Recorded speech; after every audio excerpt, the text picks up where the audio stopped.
When I was driving on the smaller roads trying to get to this live shot, I was slipping and sliding on my way here. So be careful. Depending on the car's make or the color or even the interior of the car, the temperatures inside can go up 20 degrees in just 10 minutes. The weather on the West Coast wasn't so pretty, but it was beautiful here in West Tennessee. Brittany, can I expect this weather tomorrow?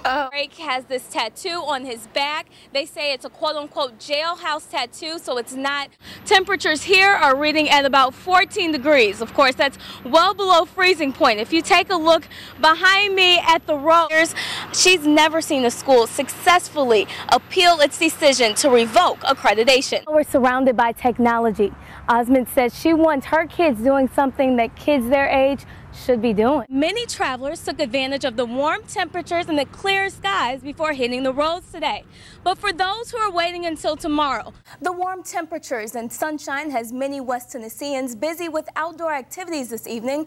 But as we prepare to leave fall behind, we have a reminder for you. The Moses family say the appeals court's decision proves the law can work in your favor. And with no solid evidence that the two have even left the area, they'll continue to search until the two are found. Forbes magazine says to get around those hefty ATM prices, buy a cheap item at the grocery store, swipe your debit card, and get cash back. Now, this is an example of a major road. When I was driving on the smaller roads trying to get to this live shot, I was slipping and sliding on my way here. So be careful, use caution. It's dark outside, it's cold, and I'm even starting to see a few flurries. So we'll have to see what Brittany has to say about that.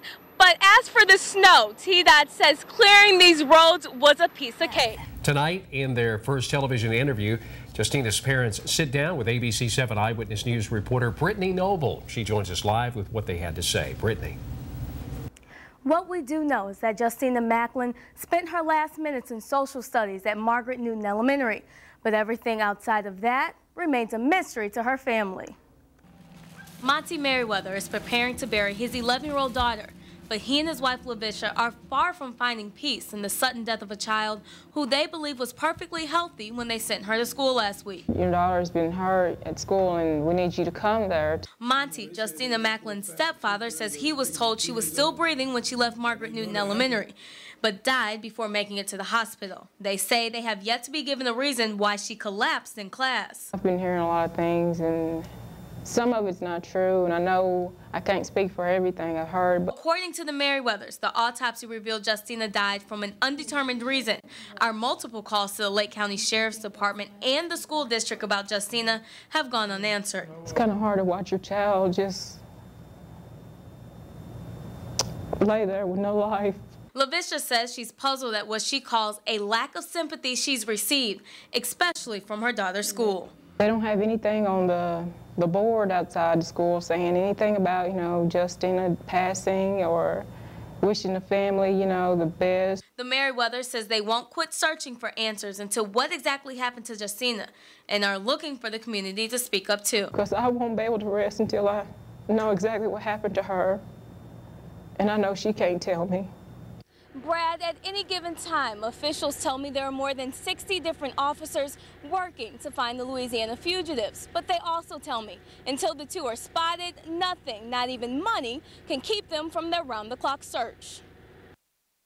That's what we took a sworn oath to do, was to protect and defend the general public. The oath these officers are upholding as they enter their fourth night in the search to find Ricky Wedgeworth and Darian Drake Pierce. As long as that the general public is threatened, as long as we feel like the individuals are out in this community, then we're going to be here. According to Sheriff Woolfork, at least 60 officers from multiple agencies are working to solve this case at any given time, which means lots of overtime. But when you have an issue of public safety, when you have two fugitives that's out here somewhere, and we know that they are violent, they've already committed, alleged to have committed a murder, so overtime is just not an issue. Lieutenant Brad Wilbanks of the Tennessee Highway Patrol says they also have a plan. We use our strike team, and it's different members from different troops throughout the counties and throughout the state if need be. We just readjust our schedules. With a combination of agencies working on this case, Lieutenant Wilbanks and Sheriff Woolfork agree they're not stopping until Wedgeworth and Pierce are captured. And until we can confirm that they're no longer out of this area, we'll continue from day to day, reevaluate what we need to do. Officials tell me they're continuing to work tips from the community. And of course, it's all about keeping the public safe. If you see anything suspicious, if you have any information, contact your law enforcement office immediately. And of course, we'll have more details as they become available. Live in Northeast Jackson, Brittany Noble, ABC 7 Eyewitness. Stephen Price is 17 and has suffered from epilepsy his entire life. He's failed 2 grades and been teased by classmates who say he'll never graduate like them. Some kids are just smart, so I wish I could be like them. When Stephen transferred from Georgia, he was 2 years behind but was able to pass several tests and be classified as a junior at Dyersburg High School. Stephen's family says a teacher told them if he followed the rules, he could graduate in May. I need to pass my gateway and pass all my classes. Even though Stephen passed his gateway test and is passing his current classes, on Monday he was told he's too young to graduate. We spoke with Sandy Baker, Director of Special Education in Dyersburg, by phone. I think it was human error. Dyersburg High School told Stephen all year he's a member of the class of 2011, but district leaders say otherwise. We have to follow the state and federal guidelines. He enrolled as a junior with us this year and will not be 18 until next year. You look forward to it for a whole year, and it's so close, you can feel it. And then they just snatch it. And to see him cry, to see him hurts me. And even though Price has overcome more odds than most 17-year-olds, he says another year at DHS makes him want to give up. Thought about quitting because it's a bunch of drama. Brittany Noble, ABC 7 Eyewitness News. Brad, within the next few years, all property along a certain stretch of Highway 641 will be bought by the state, and TDOT says people should start preparing now. Kelly Jackson and her daughter are cherishing every moment they have left in their front yard. That's sad that I got to uproot my children and take them somewhere else because they want to widen the road. The Tennessee Department of Transportation is working with federal grant money to expand Highway 641 from a 2- to a 4-lane road. A widened road. There is nothing wrong with this road as it is. Well, cities grow and they want to get the congestion and the truck traffic, especially out of the city and the downtown area. TDOT Communications Manager Nicole Lawrence is working around the clock to make this a smooth transition for everyone. We're here to help them through that process.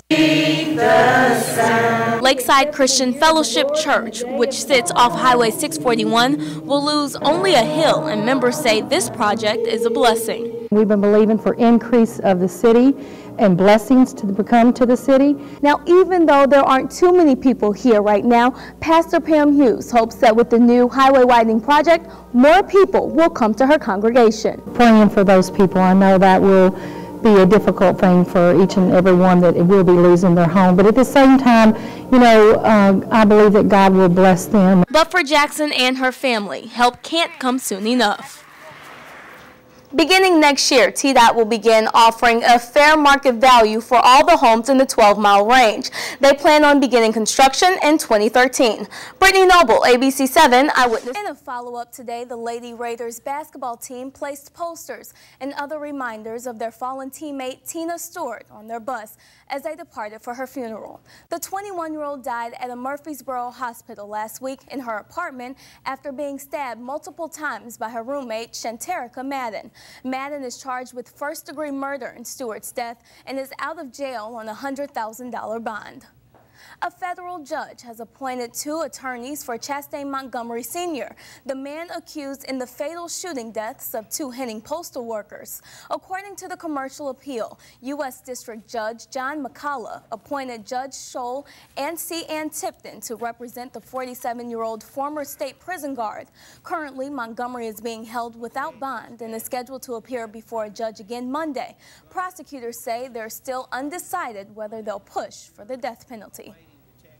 Up next, many families in Japan are still searching for loved ones. We'll show you their progress after yesterday's deadly natural disaster. And later in sports, the Memphis Tigers had to win to guarantee a spot in the NCAA tournament, and it went down to the wire. Adam Wells will have tonight's highlights in ABC 7 Eyewitness Sports.